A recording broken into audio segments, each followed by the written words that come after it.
Mesdames, Messieurs, bonsoir et merci de préférer la télévision nationale. Dans l'actualité, relance des unités industrielles du pays. Le département en charge de ce secteur vient de procéder au lancement officiel des activités de l'usine de thé de Macenta. Cette usine va promouvoir non seulement la production locale, mais aussi l'emploi dans cette préfecture. Reportage Ali Badrakonde. Nous voici à Macenta, une préfecture considérée comme un centre agricole par excellence, notamment pour le thé, le café et d'autres cultures.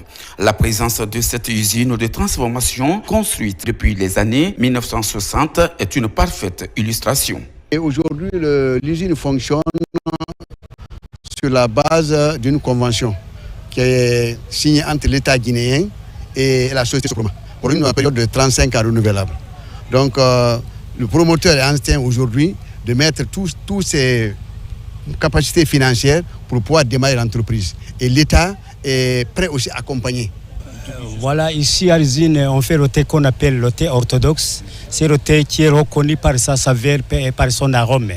C'est le thé qu'on fabrique à travers cette étape de fabrication, en commençant par la cueillette, et puis on fait la réception en faisant l'analyse de la feuille verte, et puis on suit avec le fraîtissage, c'est-à-dire la réduction de l'eau dans les feuilles, l'eau superficielle et l'eau dans l'intérieur. Aujourd'hui, cette unité industrielle fait l'objet d'une relance gouvernementale à travers le ministère de l'Industrie et des PME en partenariat avec la société Soproma. Ce partenariat vise à revitaliser la production, mais aussi à contribuer au développement économique de la localité. Il faut d'abord dire que la relance des unités industrielles est une instruction du Monsieur le Président de la République, son Excellence Mamadi Doumbouya. Donc depuis un certain temps, Madame la ministre de Touzaka Sidibé nous a instruit pour venir voir cette unité industrielle-là, faire l'état des lieux, voir ce qui est fait, ce qu'il reste à faire, afin que cette instruction du président de la République soit effective. Cette relance de l'usine de thé de Macenta, avec l'impulsion de la ministre Dr Djaka Sidibé, prévoit une production importante. À date, plus de 69 employés y travaillent et la production journalière est estimée à plus de 1000 tonnes. Et puis, parlant de renforcement de capacité à Kindia, expert de l'Agence belge de développement et acteur de l'ONFPP, réunis autour d'un atelier stratégique consacré au développement des compétences. Les échanges ont porté sur les mécanismes de financement et d'orientation de la formation. Reportage Moussa Komara. À Kindia, experts, décideurs et partenaires techniques se retrouvent autour d'un enjeu stratégique. Comment mieux former pour mieux employer? À l'initiative de l'Office national des formations et de perfectionnement professionnel, un atelier de réflexion de 2 jours est consacré au guide de mise en place du mécanisme de fonctionnement de la facilité de développement des compétences. Aujourd'hui, il faut des études de marché, il faut comprendre l'emploi, il faut comprendre tous ces mécanismes qui favorisent l'inclusion, qui accompagnent les jeunes porteurs de projets et surtout la finalité, c'est l'insertion. Avec l'appui de l'Agence belge de développement ENABEL, l'objectif affiché est clair, rendre la formation plus efficace, plus équitable et plus orientée vers l'emploi. Aujourd'hui, on pense que les entreprises de moins de 30 employés rencontrent énormément de besoins en termes de compétences. Et donc, ce mécanisme-là va les permettre de pouvoir non seulement capaciter leurs employés afin qu'ils soient plus productifs, plus innovants, plus créatifs et pouvoir accéder à d'autres marchés plus larges. Cette facilité constitue un levier essentiel pour renforcer l'employabilité des jeunes. Le projet s'étend sur 3 ans et concerne le corridor Conakry-Kindia et Mamou. Ce qu'on remarque sur le terrain, c'est que les entreprises qui doivent bénéficier de formation ou de ces fonds-là, il n'y a pas de démarche claire établie. Définir ces démarches-là, ça pourrait apporter un grand plus pour une question de transparence dans toutes les procédures. Nous sommes là à valider ce document qui, dans le futur, va permettre aux jeunes d'être diplômés pour appliquer quelque chose dans le marché, effectivement, de notre pays. Cette rencontre marque une étape clé dans la réforme de la formation professionnelle en Guinée. Un pas de plus vers une jeunesse mieux formée et prête à relever le défi. La RTG continue de s'équiper. La direction générale vient de réceptionner un quart de reportage multimédia. Ce nouvel équipement permettra de fournir des images de haute définition à l'occasion des grands événements. Reportage Aboubakar Diaby. Le parc matériel et d'équipement de la RTG Koloma poursuit son cycle de transformation numérique pour offrir un service de qualité aux téléspectateurs guinéens. Sous le leadership du ministère de tutelle, la direction générale de ce média étatique vient d'être dotée d'un quart de reportage multimédia de la dernière génération.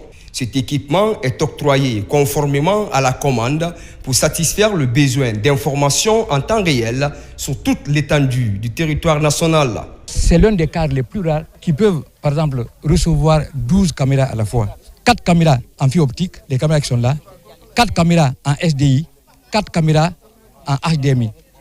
Donc, ils peuvent faire fonctionner 12 caméras de différents systèmes à la fois.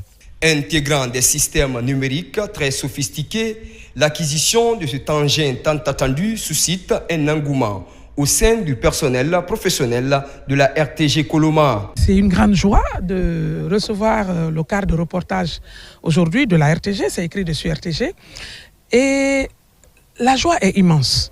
Avoir un tel équipement, cela voudrait dire qu'on peut faire le direct des grands événements en donnant des images de qualité. Et parce que, images de qualité, parce que ça va être en haute définition, ça c'est un. Mais deuxièmement, le réalisateur qui est dans le quart, avec les nombreuses caméras qui sont sur le terrain, peut choisir quel plan envoyer. Et parce que c'est important la succession des plans lorsqu'on fait des images. Cette cérémonie de remise se déroule en présence d'une mission de l'administration et contrôle des grands projets, ACGP. Visiblement, le colis reflète tout ce qui est indiqué sur le bon de commande. Ce que nous venons de voir là, nous notons avec satisfaction que le prestataire a été à la hauteur dans la fourniture des équipements. Et nous exhortons vraiment le maître d'ouvrage à utiliser l'équipement-là à bon escient. Ici, à la RTG Koloma, c'est une course qui vient d'être engagée pour se replacer comme un maillon incontournable dans la sphère médiatique guinéenne, comme par le passé. L'arrivée de ce nouvel équipement constitue un signal fort envoyé par la direction générale qui, pour une fois encore, manifeste son slogan « Vous servir est notre mission ». Dans le volet santé, au CHU Donka, les initiatives se multiplient pour rehausser le niveau des professionnels de santé et renforcer la prise en charge des enfants atteints de cancer. Récemment, une équipe pluridisciplinaire venue de France a partagé ses connaissances aux médecins locaux. Reportage Tierno Ousmane Diallo. Le CHU Donka modernise ses pratiques médicales en intégrant les récentes approches appliquées dans la prise en charge des enfants atteints du cancer. Avec les équipes venues de l'hôpital Trousseau de Paris, tous les aspects de la prise en charge sont renforcés. Un transfert de technologies qui permettent aux professionnels guinéens d'acquérir de nouvelles aptitudes et rehausser les standards dans le traitement de la maladie. J'ai beaucoup apprécié la mise en place de ce que nous avions fait l'année dernière, à savoir les frottis de sang, la coloration de Meiggrumval Djemsa, qui était bien mise en place, bien continuée à l'hôpital Donka, bien pratiquée dans les règles de l'art. On revient pour un deuxième volet et pour pousser et transmettre nos compétences sur le versant plus médulaire, donc moelle osseuse, la cytologie médulaire, à l'équipe d'hématologie de l'hôpital Donka.